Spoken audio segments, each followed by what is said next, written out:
Why don't you stand by the bathroom wall? That way the family pictures stay clean.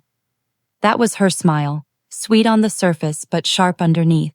My niece, the bride, drowning in lace I helped pay for. I looked at the table where my name card was supposed to be. Gone. A stranger sat there chewing without a clue. I didn't argue. I didn't raise my voice. I walked over to the gift table and slipped my envelope back into my purse. $30,000 wrapped in gold foil. And when I passed her, I leaned in just enough to let her perfume burn my nose.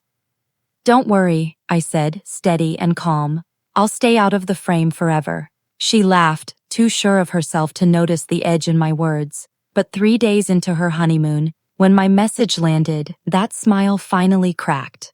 33 missed calls proved it. This didn't start at the wedding. It started years ago when I raised her like my own, paid for her school uniforms, covered the bills when her parents didn't, sat through every recital, every scraped knee, every meltdown. She called me her second mom, and I believed her. Then came the engagement, a big ring, and an even bigger ego. Suddenly she talked to me like I was staff, not family. Requests became orders, and once wedding plans started, she made herself clear. You'll help, right?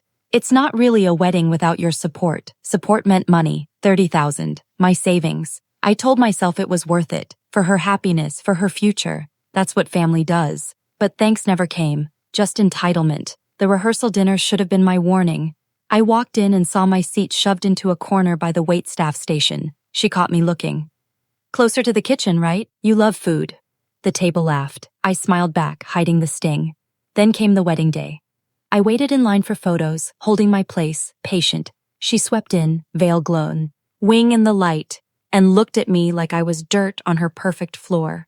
Bathroom wall, she sneered, and I obeyed, for the last time.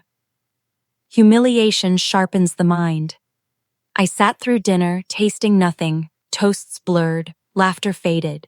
But inside, a new clarity formed. They thought I was disposable, only useful for money. Easy to erase in the version of the story they wanted to tell. So, I decided to erase myself, on my terms. Step 1, the envelope. Back in my purse. 30,000 safe in my account before anyone noticed. Step 2, proof. I had every transfer, every receipt, every email where she begged for help, every promise, every lie. Quietly, I built my file. Step 3, patience. I waited until they were 3 days into the honeymoon, when the champagne wore off, when the glow of photos faded, when the hotel bills started to hit. That's when I pressed send.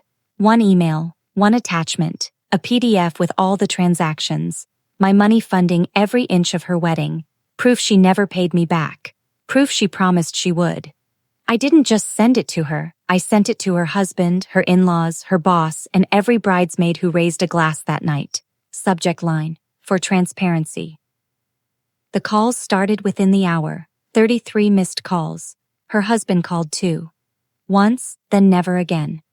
Because he learned the truth, that their wedding was bought with someone else's sacrifice, that the house deposit he thought they had was gone, that the woman he married was a liar before she was even a wife. Her in-laws responded next, a short, cutting message. We'll handle this.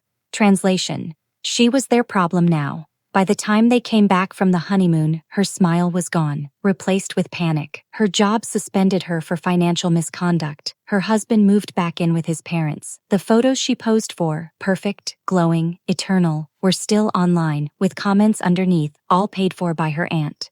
She called again, finally leaving a voicemail, her voice cracked, small and desperate. How could you do this to me? We're family. I played it once, twice, then deleted it. Because family doesn't shove you by the bathroom wall. Family doesn't erase you from the table you paid for. Family doesn't laugh while you're humiliated. I gave her everything she wanted. She gave me nothing but contempt. So I took it all back. And more.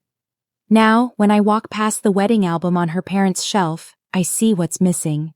No seat for me. No photo. No gift. And I like it that way. Because absence can be louder than presence. And mine came with a price.